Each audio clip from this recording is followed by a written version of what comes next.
నమస్కారం అండి. కళ్ళ ముందు జాలువారుతున్న ఈ పచ్చని పైరు పొలాలను చూస్తుంటే మనసులోని అలసటంతా ఎగిరిపోయి ఏదో తెలియని ఒక దివ్యమైన ప్రశాంతత లభిస్తుంది కదూ. ఇప్పుడున్న ఈ బిజీ ప్రపంచంలో కాసేపు ఇలాంటి అందమైన దృశ్యాలను చూడడం మన కళ్ళకు మనసుకు ఎంతో హాయినిస్తుంది కదా. మన భారతీయ సంస్కృతిలో ప్రకృతిని కేవలం చెట్టుగానో మట్టిగానో చూడలేదు, మనల్ని కంటికి రెప్పలా కాపాడే అమ్మలా భావించాము. ఈ పచ్చని పొలాల మధ్యలో చిన్న చిన్నగా కనిపిస్తున్న ఇళ్ళు, పల్లెటూరి అందాలు భగవంతుడి భూమిపై గీసిన ఒక అద్భుతమైన చిత్రంలా అనిపిస్తున్నాయి. ఈ భూమిని భూదేవి అని, ధరణీమాత అని ఎంతో భక్తిగా పిలుచుకుంటాం.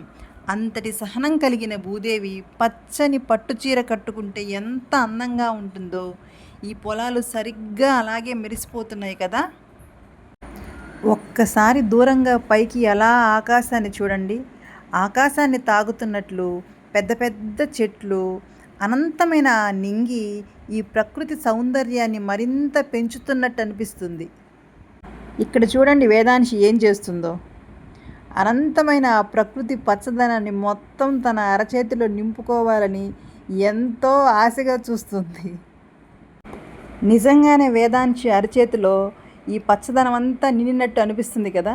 చూడండి ఎంత అందంగా కనిపిస్తుందో వేదాంశి అరచెయ్యి.